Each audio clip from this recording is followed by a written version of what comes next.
Саламатсыздарбы, кутмандуу күнүңүздөр менен Башат программасы түз эфирде. Урматтуу телекөрүүчүлөр, биздин бүгүнкү тема Кыргыз Республикасынын эл артисти Асанкан Жумакматов. Ал эми Асанкан Жумакматовдун чыгармачылыгы туурасында, ал кишинин кыргыз маданиятындагы орду туурасында сөз кылуу үчүн биз Асанкан Жумакматовдун шакирттери, Кыргыз Республикасынын эл артисттери Керим Тураповду жана Рахатбек Осмоналиевди студияга чакырганбыз. Студияга куш келипсиздер. Өзүңүздөр жакшы билесиздер, урматтуу телекөрүүчүлөр, меймандар, Асанкан Жумакматов улуу ата мекендик согуштун ардагери. Мына ошол жерде кандай эрдик көрсөткөн, кандай жаракат алган, биздин Кыргыз радиосунун алтын казнасына атайын өзүнүн согушка катышкандыгы жөнүндө сүйлөгөн сөзү бар экен. Биз алып эфир алдында сиздер менен чогуу көрөлү, анан маегибизди баштайлы. 41-жылы уруш башталганда мен ошо Токтогул Табдумов менен жакшы болчумун. Ошонун үйүндө отуруп тамак ачып отурдук эле, күндүз ошондо биринчи радиону угуп калдык. Уруш башталган. Театрда жаш балдар Нурдин Тугелов, Сапарбек Кабеков, Табир Топалдар, мен бардык. Ошондон барбыз тең ошодон арыз берип, өз каалообуз менен фронтко кетти болду. Ошондо сол экен. Ошондон октябрь айында 41-чи мен аскерге бардым. Эч ким айткан жокмун ошондо. Ошо шайын билген эжем билбей калып, тиги Бишбекке барганда ошол жерден барып кууп жет. Анан ошол жерден бедегенде бир вагон кеттик. Орус, кыргыз, еврейлер болуп кеттик. Анан ошо жолдон баратып карап алдыдан тигинде улам токтоп улам эле кишилер боло берди. Ошондо отурдан кийин Арыска бардык, Арыстан Ташкентке бардык. Ташкентке барганда уже бир 8-9 вагон болду. Андан чыгып тиги Түркменистанга бардык. Чаржоо өндө болуп, анан кийин Красноводск, Каспийдин бир жагында чоң пароход бар экен. Ошодон паромго салып биздин Бакуга жөнөтүштү. Анан ошо барыбыздан ошо атканча оруп Морская болезнь болуунан эртең менен ошо Бакуга алып келди. Барыбызды ошо жерден ошо Бакудан бөлдү. Кимге кетет деп. Ошондо мен Рысмендиев деген азыр иниси бар. Анан ошол экөөбүздү Грозненский военно-подготовительный училище жиберди. Мына азыр Грозный деген шаарды мен ашаада жакшы билем. Анан кийин уже Сталинградтын алдына келатканда ошо жерде ал убакта эми кызык болгондо биздин колубузда болгону баягы узун 1-2 метрге жакын болгон эски мылтык. Анан баягы жерге туруп мындай кум тийгенде эле иштебей калат. Анан бир пуля аткандан кийин, бир ок аткандан кийин экинчи кайта салыш керек. То есть эски. А немецтер болсо автомат менен. Алар мындай шакалап мейлешпейт. Автоматты курсантыкы болду ата берет. Жагандай эле боло берет да. Анан ошол жерден ошо Сталинградтан келгенде мен өзү жарадар болуп, анан кийин машинеге оң колго разрывной пуля тийип, анан ошол жерден сөз болду, ошол бул колду тийген жери тешиги, значит, 4 сантиметр, чыккан жери разрывной пуля, ошо разрывает. Бул өзү бомба өзү. Баягы жене менен токтоо боюнча разрывной пуля менен кишини атышка болбойт экен да. Фашисттер аткан да ошондо. Ошондо чыккан жери бир 12 сантиметрге чейин сөөгү бары көргөнү да. Ошондо айтышты, сиздин колуңуз кесиш керек да. Ошол жерден адегенде Сталинградка алып барып, ал убакта ушунчалык көп жараданlar ошону пароход жетпей калды. Мен ошол жерде 12 жаттым ошол жерде. Колду кестирбейин деген максат менен жаттым да. Анан ошол жерде социальный ёспен Удрис деген бир 40тан ашкан врач поляшка экен. Анан ошого айттым, ушундай мен дирижер болоюн дедим эле, ушинтип эле, минтип эле, ошондой болуп ошо колумду кеспейин санап. Анан мен баласын да жакшы көрүп, анан айтты, сен ошо переводчик болуп иштей аласың ошол жерде. Эмчегенде операция багында көп кишилер орусча сүйлөшпөйт. Бир жагынан жатып лечение жаттым, экинчи жагынан ошол жерден переводчик болуп калдым. Ошол жерден барып тең Андрей деп жат коюп алышты. Бизден Асанкан деп Андрей деп коюшат. Анан ошондон кийин иши кылып 44-жылы 1-январда ошо Фрунзеге келдим. Мынакей, урматтуу меймандар, сиздердин устатыңыздар жалпы кыргыз маданиятынын легендасы болгон Асанкан Жумакматовдун үнү радионун алтын казнасына жазылып калган экен. Бул жерде чыгармачылыгы боюнча да сүйлөгөн экен. Анан биз бүгүн улуу жеңиштин 80 жылдыгына карата согуштун ардагери катары мына ушул кишинин согушка баргандыгы жөнүндөгү маалыматты кесип алып сиздерге, көрөрмандарга көрсөттүк. Мына ушинтип ал киши 44-жыл мекенине кайтып келет экен. Өзүңүздөр уктуңуздар, ал жерде бир топ ушул оорулууларга ошол жердеги тил керек болгондуктан бул киши тилди да жакшы билген экен. Анан тилмеч болуп да иштеген экен. Ал эми 44-жылы келип эле бул киши келгенден кийин эле окууга тапшырып атат Москвага. Мына ушул тема менен сөзүбүздү уланталы. Албетте анан ушул согушка катышкандыгынын эмгеги бааланып, кийин согуштун улуу ата мекендик согуштун ардагери, ошондой эле Кызыл Жылдыз 1-чи даражадагы улуу ата мекендик согуштун ордени жана Сталинградты коргогондугу үчүн Жуков атындагы медалдар менен сыйланган экен. Демек бул киши мекенди сүйгөндүгү, эли жерди коргогондугу бизге маалым болду. Ал эми чыгармачылык боюнча сөздү уланталы. Чайковский атындагы окуу жайга барып тапшырып атат согуштан кийин, туурабы ошондой? Ооба. Уруксат берсеңиз, Керим Мусалиевич. Как раз ошол учурда консерваторияда Борис Хайкин деген профессор астында билим алып калды. Ошол жака консерваторияга тапшырып өтүп, ошол легендарлуу профессордун астында окуп билим алуу деген бул абдан эле чоң көрүнүш да.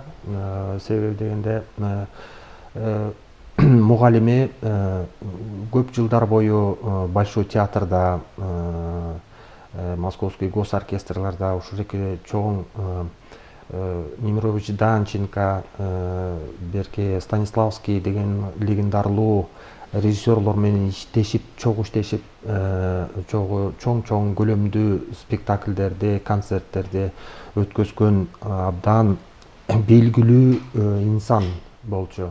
Анан ошол кишинин астында, ошол кишинин көзөмөлүндө биздин Асанхан Жумакматов агайыбыз ошол жактан барып билим алып келди. Эми баягы согуш темасы болуп аткандан кийин баягы өз учуру менен мындай кеп кылып айтып калчу. Сиздерге? Бизге, ооба, кээде өзүбүз дагы мынтип сурап өтүп калсак, мындай көп жактырчу эмес эле. Балким көп кайталап айткандыктанбы, же балким жүрөгүндө бир ошол нерсени эстей албагандыктанбы, бирок кыска мындай бир нерселерин эметип калчубуз. Бирок бир нерсени мен бекем немеме түйүп калып турмун. Я сталинградец. Сталинграде служил деп. Бул баягы аябай горячий неме болгон да. Абдан катуу чоң согуш. Сталинградтагы салгылашуу деп тарыхта калды да. Баягы ошол дүйнөлүк согуштун переломный учуру болуп аткан, аябай ысык жерге келип түшкөнү бул абдан эле кызыктуу нерсе да. Эми баягы архивтерди көрүп, дели документальный фильмдерди көрүп немесек, эмне деген сандар чыгып атат, кайтыш болгон, ошол эки согуштан кайтып келбеген жоокерлер, миллиондогон кишилер ошол эки Сталинградта жатып калган. Кудай жалгап, мынакей азыр эле биз көрдүк, ошо колунан жаракат алып, жаракаты жанакы эми баягы иш учурунда дагы кичине кыйынчылыктарды алып келчү. Иштеп аткан учурунда. Себеби дегенде колу баягы до конца көтөрүлчү эмес эле, Керим Салиевич туурабы? Өзү ошол эки нерсеге баягы природасы менен, жаратылышы менен мындай приспособиться этип алганда, ылайыктап өзүнө. Ылайыктап баягы локтевой дирижирование деп коет техникада, анан ошол эки локтевой дирижированиесин мынтип кичине ыргытып деп мынтип неме. Бир тоскоолдук жаратчу экен да. Тоскоолдук сөзсүз неметчү.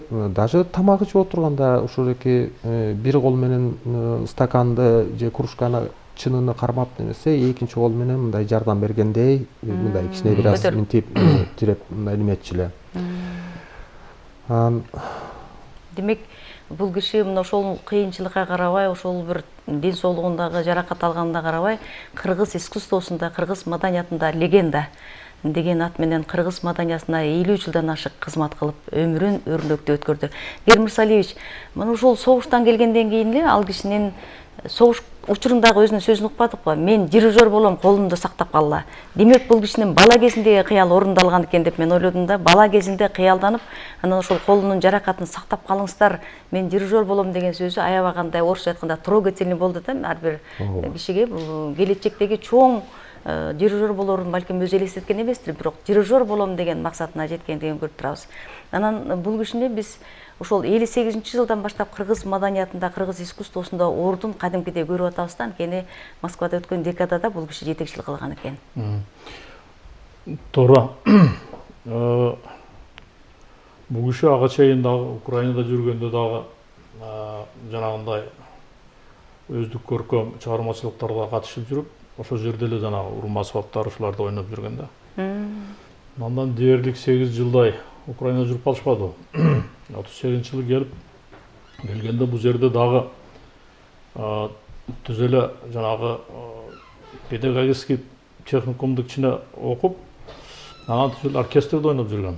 Жашында эле ага чейин эле. Согушка кеткенге чейин эле. Жетелекте эле. Андан кийин 41-жылы эме келип атпайбы бу жерде. Жанагы Москвадагы чоң симфониялык оркестрди бул жака алып келип атпайбы. Ошол учурда чоң дирижерлор, чоң мына Власов, Ферелердин баары ошол учурда келген. Анан алардын оркестри менен да бул урма аспаптарды ойноп калып атат. Андан кийин Москвага кетип, Москвада биринчи консерваториянын алдында студияда окуган. Анан кийин консерваторияга барып, ошол Хайкинде билим алып жогоруда Рахат айткандай ошентип келген да. Эми бул кишинин бир керемет жагы да. Ошентип колунан жаракат алып, ошентип жүрсө дагы дирижерлуктан кайткан эмес да. Анан могу жерди тешип кеткен да. Майдалап кетти да. Ооба. Бириктирип чогултуп бергиле деп атпайбы сөз сүйлөгөндө. Көп учурда концертке чыгаардын алдында кээ бир жерде бир бөлмөдө чечинип калат элек да мындай, кийинип дегендей. Туура. Ошондо монал жерден эми мондай жарым эле жок болчу мындай. Жок болчу. Жана тешип кеткенде кийим бүтөлүп калышы мүмкүн дейт, бирок могу жерден жок болчу мындай. Анан Рахат айткандай ошол колу жакшы көтөрүлбөсө дагы монтип жүрүштөтчү.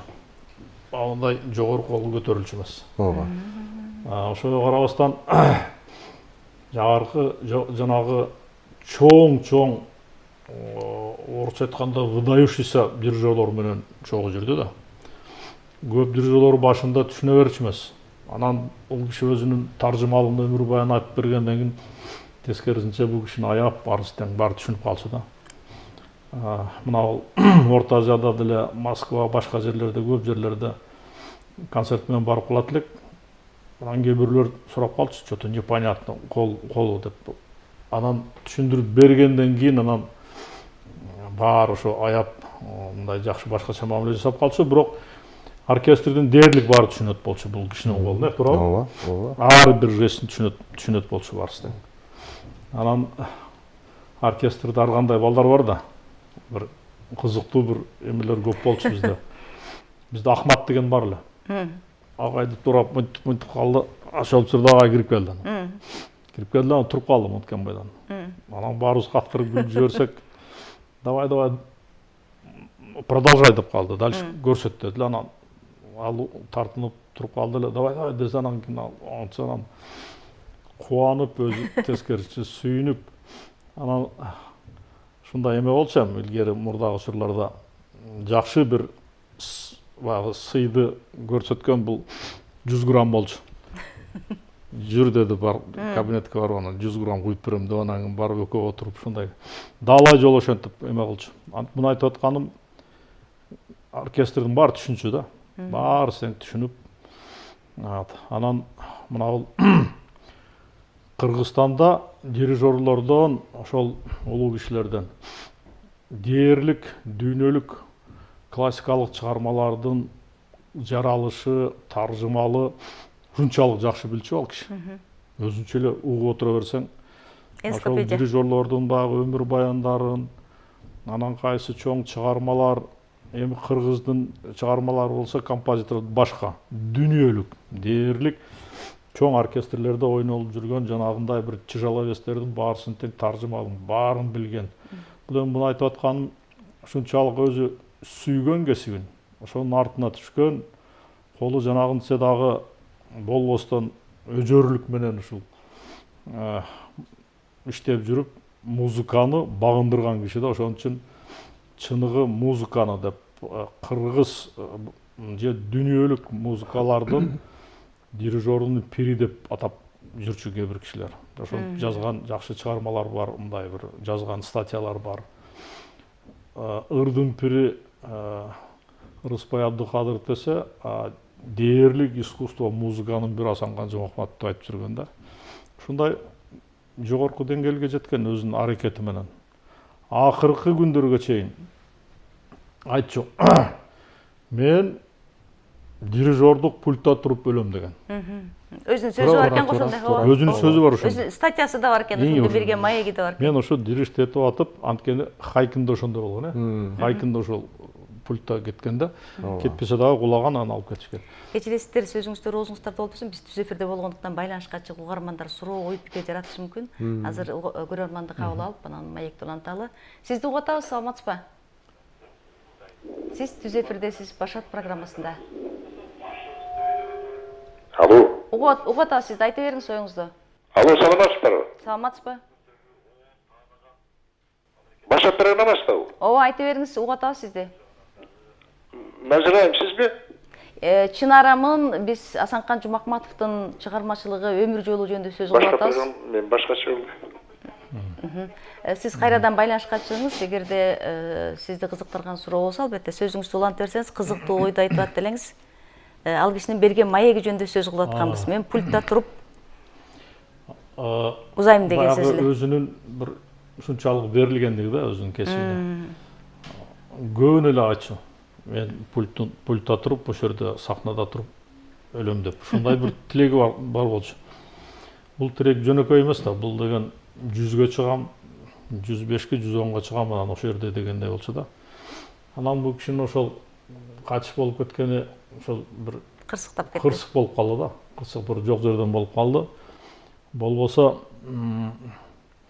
ошол учурларда биздин мына бул чоң симфониялык оркестр, анан камералык оркестр болчу, насихат деген. Аны дагы алып барчу.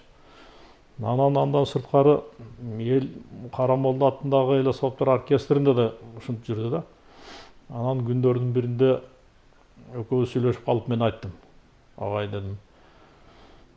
Кыш болот, башка болот, муз бар, кичине багы басышыңыз да кыйын, тайып кетишиңиз мүмкүн мондай жашта. Эме кылбайлыбы дедим. Ошол алган акчаңыздын баарын сактап калабыз. Үстүнө дагы бир кошобуз. Эми сиз мындай бир биз кичине бир тартипти же нарушение кылсак сиз үчүн кечиримдүү болот. Тыйыныңыз мурдагыдан да көбүрөөк болот. Ошо тыйын деп иштеп атышы да мүмкүн эле да. Сиз ушу филармонияга ушу дирижерлордун консультанты эле болуп эме кылбайсызбы? Күндө келип бара болбостон, жумасына бир же эки жумада бир келип дирижт этип аткан балдарга отуруп көрсөтүп койсоңуз, анан основной жумуш бул симфонический болсо кандай болот десем, анан ушундай киши болчу. Бир көңүлүнө жакшы эме болсо мултуңдап сүйүнүп, мен ушундай эле болот деген деп ушинтип, мындай ушинтип сүйүнүп, анан ошону кабыл алган да. Ошентип иштеп жүрдү. Кийин жанагынтип кырсык болуп эме болуп кетти. Эми бирок бүгүн абдан жакшы болуп атат. Биз эскерип атканыбыз канткен менен бул кишинин эмгеги, согуш десе согушта, мына музыка десе музыка тармагында аябай эмгеги чоң. Бүгүн баягындай бир өзгөчө жыл, жеңиштин 80 жылдыгы дегендей, ушундай учурларда ушундай агайларыбыз эмгегин эскерип койгон, бул абдан жакшы нерсе. Сиз менен уланталы сөздү. Бүгүнкү күндө Рахат Осмоналиев Асанкан Жумакматов түптөп кеткен Асанкан Жумакматов атындагы академиялык симфониялык оркестрде ошол улуу маэстронун жолун улантып, устаттын шакирти катары ошол чыгармачылык түйшүктү тартып келесиз. Бул кишинин партитуралары, ошол мезгилдеги кабинети, мына ошол бетинде кадимкидей Асанкан Жумакматов атындагы кабинет деп жазылып турат. Бул дагы мен ойлойм сиздин улуу устатыңызга болгон сыйыңыз. Анан көп көрүп калдык ошол жерде. Сиз айткандай, абдан таза киши эле бул киши, өтө таза. Тамак ичип аткандагысы деле өзүнчө үлгү болчу, анткени биз чогуу тамактанып калат элек. Ушул жерге ак салфетканы коюп алып, кенен, эркин, анан кээ бир учурларда бул киши ошол кабинетинде эс алат эле. Анан ошол чыгармачылык түйшүктү бүгүн сиз өзүңүз жон териңиз менен сезип, түйшүктөнүп күнү түнү кандай эмгек экендигин сезип атсаңыз керек. Агайдын калтырып кеткен чыгармалары бизге жүздөн ашык ушул бир опералык спектакльдердин коюлушуна, ошондой эле симфониялык концерттерди койгон экен. Кыргыздын улуттук чыгармаларынан тартып, жогоруда Керим Мырзалиевич айткандай, дүйнөлүк композиторлордун чыгармаларынан да чейин мына ушул кишинин эмгеги менен биздин сахнада жаркырап чыккандыгы бизге белгилүү. Деги эле бизге калтырган эмгектери, иштеп чыккан чыгармалары туурасында сөз кылалы. Рахмат. Маэстронун көзү тирүү кезинде эле абдан залкар ушул сөздөр айтылган эле да. Ошолорго дагы кошулуп, эми жеке өзүм билген нерседен азыр баамдап ушу эмгегин даражасын баягы сезгенимди бир бөлүшүп коеюн. Себеби дегенде өзүңүз байкагандай Асанхан Жумакматович отурган кабинетте азыр мен өзүм отурам. Ошол жерде рукопистери, иштеген, жазган партитуралары, оркестровкалары жасалган нерселери ошо менин кабинетимде баардыгы тең. Колум келишинче убактыма жараша ошол партитураларды алып, кээде көп мындай неметип калам. Башында эми мен ага чейин да кичине бир оркестрда да иштеп калган учурум да болду да, дирижерлукка чейин. Асанхан Жумакматович баягы ушу өзү айтып калчу эле, эртең мен эрте турам. Анан убактымды ошо репетиция башталгы чакты бир чыгарманы оркестровать этем, тигиндей мындай депчи. Анан баягы бат жазгандыктанбы же болбосо өзүнүн колунун почерки эле ошондой беле, негизи бул кичине татаалыраак эле да, баягы врачтар неме жазып бергендей. Рецепт жазып беришпеспи? Ооба. Ручканын башын коюп туруп эле бир кисиден деп эле чигилеп койгондой. Анан андай азыркы күнгө чейин ошол өз колу менен жазып кеткен партитуралары, оркестрга жазылган партиялар, ошолердин баары тең ошо кабинетинде сакталып турат. Анын баары тең изучать этилет. Эми мастерствосун айта кетсем, бул киши жоктон бар кылчу да. Ошондой киши экен да. Состав, оркестрдин составы бир 4-5 кишиден турган курамда. Анан ошол 4-5 кишиден турган состав оркестрди чоң симфониялык оркестрдей сыяктуу кылып ойнотуп, анан запись кылып койгон. Себеби дегенде мен ошол эле чыгарманы ошол эле биздин телевидениедан уккам. Керим Мырзалиевичтин аткаруусу менен, или же болбосо Миңжилкеевдин аткаруусу менен, же болбосо башка залкар кишилерибиздин аткаруусу менен ошол ырлардын оркестровкасын көрсө бир саналуу эле кишиге жазылган чыгармалар экен. Программасы биз Асанхан Жумакматовдун чыгармачылыгы боюнча сөз кылып атабыз. Бизде азыр радио телевидениеде түз эфирлер көп да, ошондуктан башка каналга Кыргыздын улуттук наркы боюнча чыгып аткан окшойт, ошо боюнча сурай берейин деди. Уланта бериңиз оюңузду. Анан ошол чыгармаларды көтөрүп чыгып аябай таң калгам да. Таң калып, бул кандайча мындай жетишти, полный объем бере алды депчи. Көрсө мунун баары тең ошо Москвадан алган өзүнүн жеке баягы туубаса таланттыгы вот именно ошол экинде жатат да. Ошол учурда бизде жанакы рояльда ойногон Александр Головин деген да бир таланттуу, күчтүү, өзү джазмен, эстрадный музыканы дагы жакшы билген, ушундай кыйын киши экен. Эми ошол кыйын кишилердин башын бириктирип, Асанхан Жумакматовдун организаторлук чеберчилиги дагы абдан бийик деңгээлде экен да, байке. Анан ошондой кыска эле музыканттар менен бир чоң көлөмдүү чыгармаларды биякка жазып калыптыр даже. Алтын казнада Саккан Жумакматов иштеп чыккан Комуз күйлөрүнөн тартып чоң жогоруда биз белгилеген чыгармалар жазылып алынган. Өзүнүн дагы бир теп берген маектери бар экен. Ал кишине музыканын гении деп атап жүрбөдүкпү? Мына дагы эле аталып калат. Анан ошол эле учурда ушул академиялык музыка менен бирге эле элдик өнөрдү дагы өзгөчө түшүнгөндүгү, өзгөчө баалагандыгын мен абдан сыйладым. Анткени ошо Манас боюнча, Төкмакындык, комузчулук өнөр боюнча дагы бир өзүнүн жакшы берген маектери, пикирлери, көз караштары абдан бир жүйөлүү ойлорду айткандыгын окуп чыктык. Анан айтайын дегеним, экөөңүздөр тең шакирт болуп эсептелесиздер.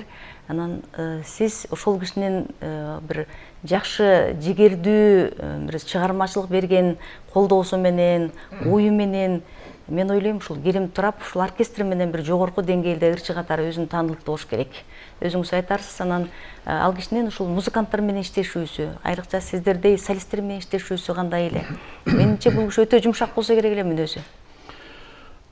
Туура айтасыз. Бул оркестр менен да иштеш өзүнчө бир чоң тажрыйба керек да. Бул кишинин ушунча тажрыйбасы, анан кийин айрыкча психолог экен да. Ар бир музыканттын, ар бир ырчынын кулк мүнөзүн, жаратылышынан болгон ал кийин баарын билчү да. Кээ бирөөсүн катуу эле урушпойчу. Баягы сөз өтпөгөндөргө бир 5 жолу айтса деле өтпөйт. Анан ону катуу эле урушуп. Ушундай күндөр болгон, сахнадан жетелеп чыгарып койгон күндөр да болгон. Анча-мынча Анан жогоруда рахат айткандай, аябай кызыктуу мүнөздөрү бар болчу да. Кечинде эле берет эле чыгарманы берип туруп эле Керим, Дайкыжы, чогуу иштейт элек, дагы башкалар. Эртең концерт менен ырдайсың деп коет эле. Ал жаңылы алды автордон. Рахат айткандай, түнү кечинде үйүнө барат дагы сөзсүз түрдө баягы столунда отуруп жазат. Анан жазганда дагы баягы көп эле композитор, обончулар деле пианинон коюп алып анан кийин жазышат да, мынтип. Ал киши ойночу эмес. Вот бир керемет жагы ушундай болчу да. Ойнобостон эле өзүнүн эле моундай сулуху, абсолютно сулук болчу. Отуруп эле жазып анан оркестровка жасап койчу. Кээ бир учурда айтып атпайбы, Головин тиги булар деген жакшы музыканттардын баарысын чогултуп туруп, анан биз айылдарга, колхоздорго, райондорго кетип калчубуз илгери. Эми илгери болуп калды. Мен деле 85-жылы Союз учурунда иштеп калдык да. Анан биз 1 ай, 1,5 ай жүрүп калган күндөр бар. Анан кээ бир күндөр ошо күндүзү баягы убакыт болуп калганда кагаздардын нотunu барагын алып анан отуруп оркестровка жасап койчу. Кечинде ырдайсың дейт эле, биз ырдайт элек. Ырдай албайм, даяр боло албайм деген сөз жок болчу так. Болбойт деген сөз жок болчу. Мыйзам, закон койду, ошону ырдап чыгыш керек болчу. Ошондой талапты абдан катуу койчу. Анан эми оркестрда азыр жакшы болуп калды. Негедир илгери ошол мурдагы учурларда элдин баары кандай музыканттар ушундай болчу. Бул кенен жүргөн кишилер, багы чыгармачылык, багы мышление биякта ушуну менен. Анан кээ бир милицияга түшүп калчу. Кээ бири келбей калчу. Кээ бирөөсү дагы ушундай. Милицияга түшүп калгандарын барып чыгарып келем деп эле ошакта жүрчү. Же болбосо дагы башкалары кичине бир тартип бүзүп дагы отуруп калат, аларды чыгарып келип, анан урушуп, сени тигинде мындай дечү эмес. Болду, ушуну менен токтойт деп коет, анан отур оркестр ойнотуп ушундай болчу. Оркестровка деп атат, чимелеп эле, же түшүнсө мен түшүнө албайт элем, кыйналат элем. Өзүнөн барып, агай мынау жер мынау кайсы нота, бул сольбу же фабы деп сурагандан коркот элем мен. Урушуп жиберчү. Анан Гена бизде Гена иштеп жүрөт. Азыр ошол ветерандардан ушу балдар калды. Абдан жакшы, ошол кишинин бүт нотны барактарын бар ошо түшүнчү. Ошол кайрадан түшүнбөгөн жерди жазып берчү. Баратып эле жанагы сольдун ордуна ля же ошонун ортосуна жазып коет эле, түшүнбөйсүң, же наракка кетеби, же бул жака кетеби деп эле анан ушундай чампалап эле кетип калчу. Анан баарын түшүнүп ойногондо моундай музыка чыкчу. Ушундай оркестровка жакшы болчу. Анан Рахатты айтып отпайсызбы? Рахатты жакшы тарбиялады. Рахаттан мурда бир топ жыл Каниметов менен жакшы иштеди. Жумакадыр Каниметов, Жумакадыр Республиканын ошо стажировкадан Ленинградта стажировка жүрүп келди ошо бир-эки жыл. Ошондон кийин эле түз ушул оркестрге алды. Чоң иштедик. Абдан чоң жакшы иштедик. Жумакадырдын ошол учурда ак мөөрү жазылган дээрлик баарысын тең топ толугу менен оркестр менен жазып, биз наложение кылып ырдап чыгылса, бул биздин фондуда да бар, өзүндө да бар. Бул Каниметов үчүн абдан байлык болду. Мындай операны толугу менен жазып колуна карматып коюп өзү чанда эле болот. Биз карматып койгонбуз ошентип. Карматып, мен азыр чемоданында жатса керек. Эми ошол ошондо абдан жакшы акыл насаатын берсе керек, жакшы тарбиялады. Кайсы гана концерт болбосун, ошол бир 3-4 номер болсо дагы чыгып, ошо дириштетип, дап-даяр кылып, анан кийин театр, опера, балетке барып, главный дирижер болуп, мына бүгүнкү күнгө чейин иштеп атат. Дагы жаш балдардан бир-экөөнү аракет кылган, тарбиялайм деп. Алар жөтө чыкпай калды. Анда Рахат менен иштеди. Рахат азыр достойный мындай ордун баскан жигит болду. Экөөбүз көп сүйлөшөбүз. А кишинин ушундай жакшы бир жактарын мен деле айтып берем, мына өзү турат. Ушундай болчу, дирижер деген орусча айтканда пробивной болуш керек. Ар бир музыканттын маселесин ушинтип чеччү. Андан кийин сен тартынба анча-мынча нерсени, сен анча-мынча нерсени уялба. Дирижер ошондой болот. Ошондой дирижер деген чоң бир масштабтуу, айталы мындай чоң масштабтуу түрдө айтканда өлкөнүн президенти болот. Биз өзүбүзчө семья болгонбуз, мына оркестр. Ошонун главный сенсиң деп ушундай сөздөрдү көп айтам. Бирок ошондой ролду аткарчу киши. Эртең менен 8-дерде үйүнөн чыгып кетсе, бир сумкасы бар эле, ошон сетка илгерки. Анан дүкөнгө барып, жанагы айран, сүт, каймак, нан барын сатып келип, үйүнө жеткизип, жарымын өзүнө алып, анан кийин ак үй, көк үй барын кыдырып, жаңылыктардын барын эртең кандай иш болот барын алып, маалыматтын көбүн берчү. 9:30 анан пешком жөө жүрчү. Анан келип, жанагында пакетинде эме бар болчу, колбаса, нан түштү. Жогоруда айтпадыңызбы? Көбүнчө өзүнүн кабинетинде тамак иччү булар. Дарыхы же жардам берчү, кичине тамак деги булар кылып. Анан тамагын ичип алып, анан пультка чыгат эле. Кадимкидей иштеп, тердеп, ички көйнөктөрүн, майкаларын келип чечип, тердеп. Анан тамак ичет эле. Көрсө, ошонун баары бул физический жана нагрузка экен, жакшы экен да. Анан негедир машина кийин машинеде берди окшойт, служебный берди. Аны мен да жүрчү эмес. Кээде жүрчү. Көбүнчөсү ошо жөө жүрчү. Өзү мына Борбордо центрде жашаган үчүн ак үйдө эле кел айтып, по пути кирип келет эле. Анан көбү биздин телевидение жетекчилери кандай тапшырма берди, кайсы күнгө кандай жумуш, ошонун баарын тактап туруп анан ишин баштар эле. Мына чоң ырчыларды запись боюнча айталы эми. Дээрлик Миңжылкып, Кайыргүл Сардыбаева эжекелерден баштап эми кимдер? Мырзабаев, Сейталиев агайлар бүт эле баары менен бул график түзүп алып турган өзү запись кылар эле. Өздөрү эмес, агай өз түзчү. Сен мына күнү мына саатын чыга келесиң, даяр болуп келесиң деп ушинтип, анан радионун бүт фондусун ошол менен казынаны толтуруп турган да.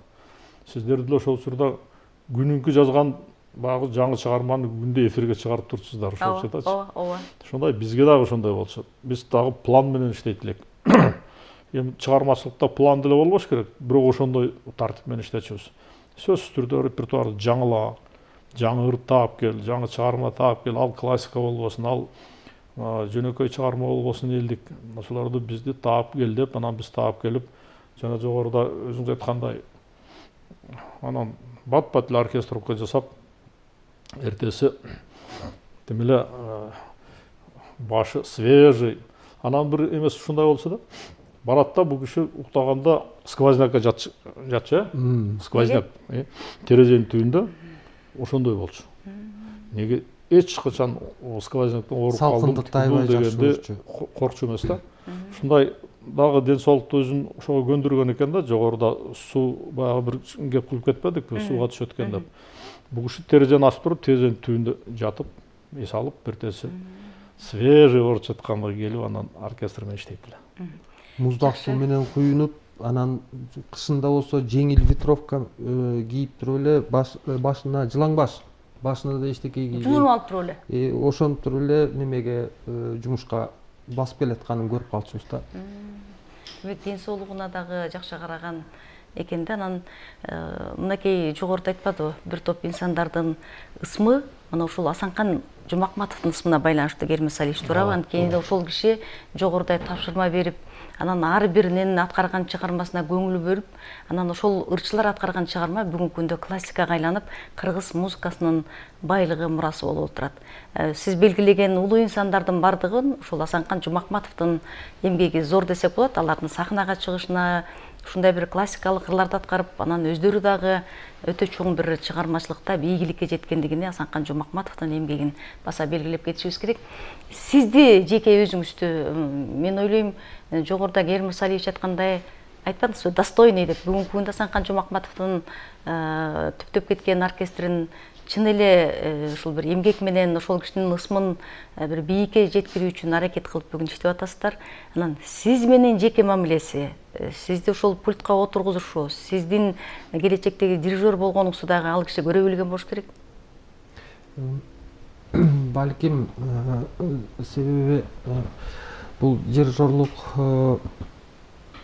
профессиям мен өзүмдүн кесибимде мен кичине бир аз эртерээк баштадым. Асанкан Жумакматович байкай элек учуру болуп калды окшойт.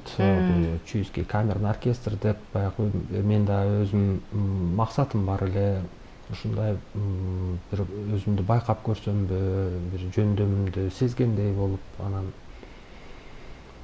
ага чейин калдым Малдыбасановичта бир аз сабак алып, ошо театр, опера, балетте, ошол эки немеде Калым Малдыбасанович менен иштеп калдым. Жогоруда айткандай Каныметов, Жумакадыр Каныметов мына биринчи мугалимдердин бири болуп неметет. Официалдуу түрдө бул жогорку окуу жайда Асанкан Жумакматович, конечно. Асанкан Жумакматович ошо окуп аткан учурумда эле ушул эки симфонический оркестрге алып келип, ошо концерттерге кошуп, жогоруда Кермес Алиевич белгилеп кеткендей, мен да бир кошумча кылып койсом болот эле. Асанкан Жумакматовдун жөндөмү бул инсан, артист,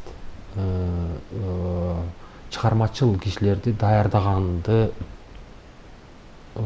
түптөгөндү аябай ошол экени билген киши эле да. Көрөгөч киши экен. Таланттуу кишилердин баарын тең өзүнө тартып, жакындатып, анан кийинки мынакей кадрлардан, ошо Кермес Алиевичтен кийинки кадрлар деле бар да, Талгар Жакшылыков деп, мынакей Эльвира Асанкулова деп, Баитова, анан Замира Мавлянова деп да мынакей көп эле ырчылар жүрдү. Азыр көзү тирүү болсо дагы ушу жаштарды өзүнө камтып, канатынын астына алып, Кермес Алиевич дагы көп иштерди жасамак экен да. Эми тилекке каршы баягы ал учурда симфониялык оркестр радио телевидениенин астында болчу. Эми планы менен, бирок эми планга карабай эле иштешчү, бирок эң биринчи максат ушул эки радио телевидениенин казынасын байытуу максат болчу да. Анан аякка бекитилген өзүнүн звукорежиссерлору бар эле, операторлору бар эле. Үн жазуу студия. Үн жазуу студиясы менен кошулган. Тилекке каршы бизди симфониялык оркестрде филармонияга берип неметкенден кийин бизде доступ дагы биякта көп кичине немерээк болуп калды. Мурдагыдай эмес. Мурдагыдай эмес, тарыраак болуп калды. Анан ошол себептүү дагы кичине эми жазылып калып атат, бирок мурдакыдай көлөмдүү эмес да. Мурдакыдай көлөмдүү эмес. Мурун операларды, симфонияларды, жекелей ырлар эмес. Чоң көлөмдүү чыгармалардын баары тең жазылып келген болсо, азыркы күндө биз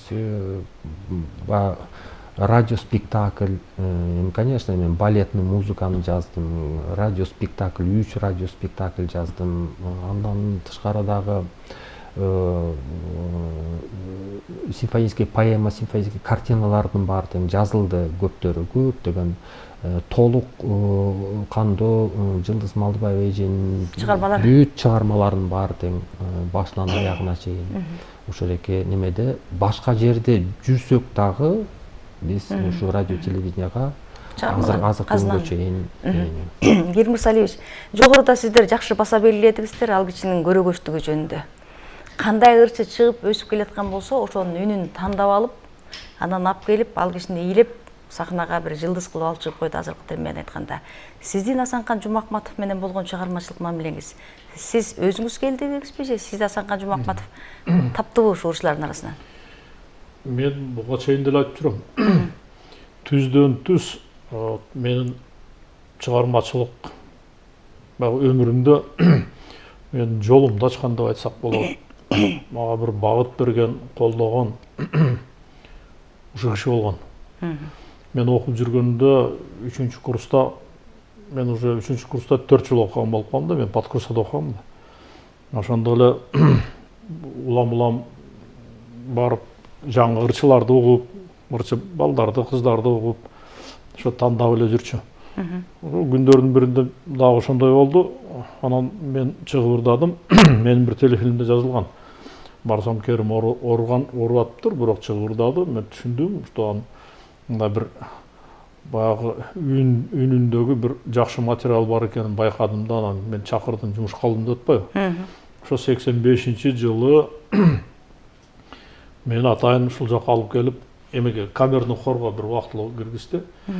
Анан ак үй, көк үй ушулардан комиссия түзүш керек экен да, ошол жерде түзүшүп, анан кийин мени прослушивание кылып, анан азыркы ушу иштеп аткан менин штатный единица, ошо солист, вокалист деп штатты ачканга анан уруксат беришкен. Ошентип анан мени кызматка алышкан. Ошол бүгүнкү күнгө чейин ушулар менен карын катнашта жүрөм. Менин теги эле өмүрүмдө, чыгармачылыгымда биринчи кезекте албетте ата-энем, анан кийин мени окуткан мугалимим Муковников, анан баарын ошол эмесин аягына чыгарган, жыйынтыктаган Асанкан Жумакматов болгон. Ошол себептен ушул кайда жүрбөйүн, бул оркестр менен тыгыз байланышта жүрдүм. Негедир мен оркестрден алыстап кетким келбейт. Ушундай бир жакын болуп калган экен. Ошол учурдан баштап бүгүнкү күнгө чейин кандай жакшынакай күндөр өттү, кандай жакшы бир чыгармачылык ийгиликтер болду, чыгармачылык бир жеңиштерге жеттик.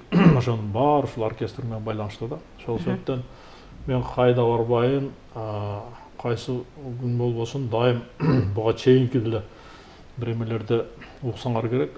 Ошол кишини мен ооздон түшүрбөй айтып жүрөм. Анткени чыны менен менин устатым, менин мындай бир анан дагы бир жакшы жагы болчу да. Биз квартирадабыз барбыз. Анан үйүбүз жок. Анан мага чуркап жүрүп, бир жерден бир госстройдун эмесинен үй алып берген күндөр болду. Андан кийин квартирага жетиштик дегенде ушунун баарына Асанкан Жумаковдун эмгеги абдан зор. Биз эгерде эстей турган болсок, ал кишинин баягы чыгармачылыгы, өмүр жолу өтө кызыктуу экендигин жакшы билебиз, бирок убакыт саналуу. Жакшы эскерип бердиңиздер. Бул кишинин өзүнүн көзү тирүүсүндө сиздерге окшогон ондогон музыканттар ал кишини маэстро деп атаган экен. Айтайын деген биз дагы бүгүн маэстро жөнүндө жакшы бир маек курдук деп эсептейм. Сиздерге ыраазычылык. Урматтуу телекөрүүчүлөр, биз бүгүн Кыргыз Республикасынын эл артисти, Кыргыз Республикасынын эл баатыры, Советтер Союзунун эл артисти, Токтогул атындагы мамлекеттик сыйлыктын ээси, Улуу Ватан мекендик согуштун ардагери Асанкан Жумакматовду эскердик. Студияга келген меймандар Асанкан Жумакматовдун шакирттери, Кыргыз Республикасынын эл артисттери мына бүгүнкү күндө түздөн күндүз жолун улантып келе жаткан Керим Турапов жана Рахатбек Осмоналиев болду. Кайрадан жолукканча аман болуңуздар.